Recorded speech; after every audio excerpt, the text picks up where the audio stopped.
Hello friends, আবার আমি চলে এসেছি একটা নতুন রান্না নিয়ে। বাটাবাটি ঝামেলা ছাড়াই আজ দেখাবো একটা নতুন রেসিপি। চলো তাহলে শুরু করা যাক। কড়াইয়ে প্রথমে আমি সরষের তেল নিয়েছি,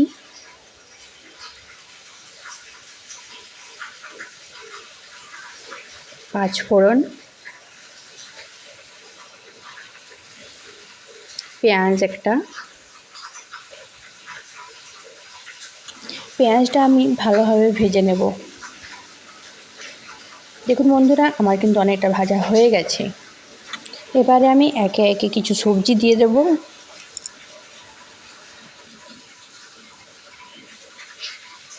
আলু, ক্যাপসিকাম, গাজর।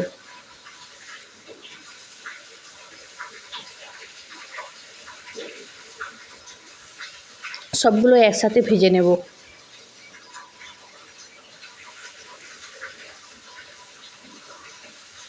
আমার খুব ভালোভাবে ভাজা হয়ে গেছে।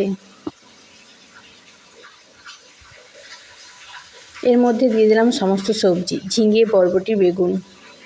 আপনাদের বাড়িতে যদি আরও কিছু সবজি থাকে তাহলে তাও দিতে পারেন। এগুলো আমার ভালোভাবে ভাজা হয়ে গেছে। এরপর আমি দেব টমেটো, কোড়ানো আদা, কাঁচা লঙ্কা, ভাজা জিরে গুঁড়ো 1 চা চামচ, লবণ,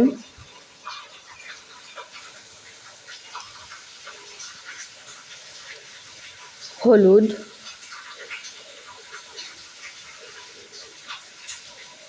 মিট মশলা 1 চা চামচ। মশলার সাথে সবজি মিশিয়ে নেব, আবার একটু কিছুক্ষণ ধরে ভেজে নেব। এবার আমি ঢাকা দিয়ে দিলাম। ঢাকা খুলে দেখলাম আমার অনেকটাই ভাজা হয়ে গেছে। সবজিগুলো প্রায় আমার অনেকটা সেদ্ধ হয়ে এসেছে।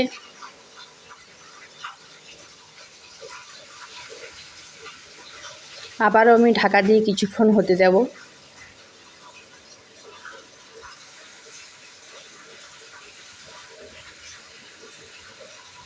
আবারও আমি ঢাকা খুলে আবারও নাড়িয়ে নিলাম।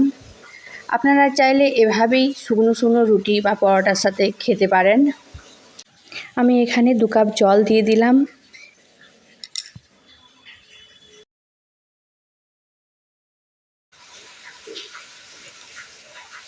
এবার আমি এটা ফুটতে দেব আর ঢাকা দিয়ে দেব।